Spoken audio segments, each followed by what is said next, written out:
surge alert in India amid JN1 variant spread. What's really going on? This isn't just another news headline. Something is changing again.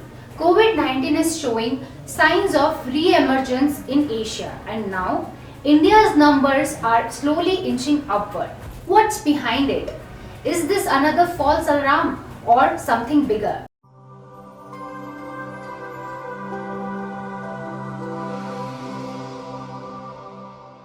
India has logged 11,100 plus active COVID-19 cases as of now, May 28, 2025.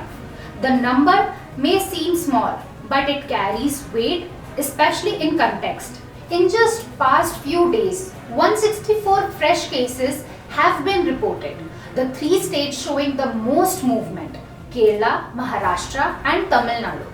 Kerala alone added 69 new infections last week. Maharashtra followed with 44 and Tamil Nadu recorded 34.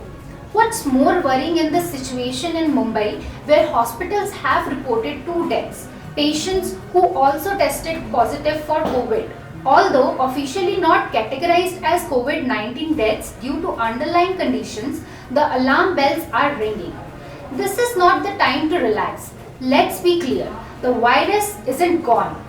Mumbai's healthcare system is already showing signs of pressure. More than 200 newly constructed primary health centers and sub-centers are currently non-functional, not because they are not needed, but due to lack of staff, poor infrastructure and funding shortages. Ground workers have revealed a troubling reality. Each staff member is covering 1,200 homes. That's not just overwhelming, it's dangerous. Resources are limited.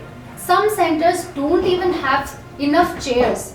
If a wave hits, are we even prepared?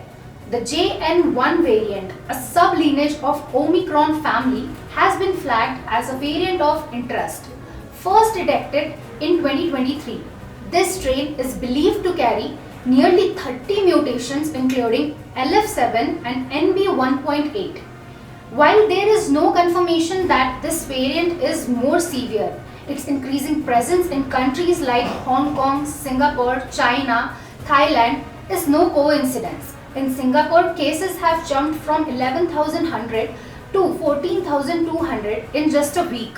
This is no random pattern. Warning immunity and viral mutations are creating the perfect storm. So, where does India stand? A high-level review was conducted by national health bodies, including the country's Emergency Medical Division and Research Council. Their message: the situation is under control.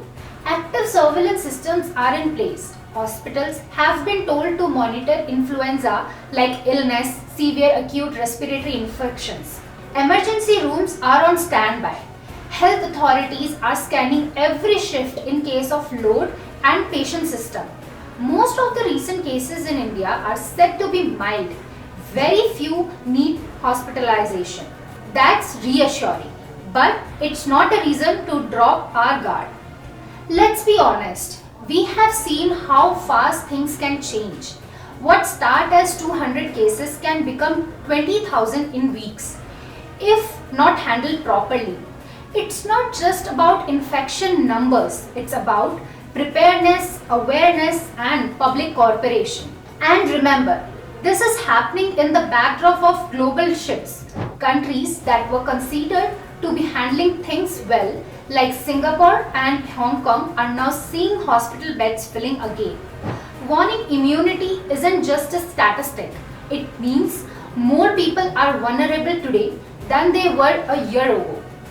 If boosters aren't updated and public health systems aren't reinforced, the consequences could be severe. Right now, the smartest move is caution. If you are feeling even mildly unwell, get tested. Wear masks in crowded or closed spaces.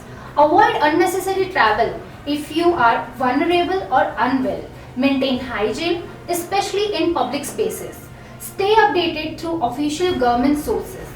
Don't fall for rumors, don't miss small numbers, and definitely don't wait until things spiral. This virus isn't looking for grand entrance. There is no room for complacency.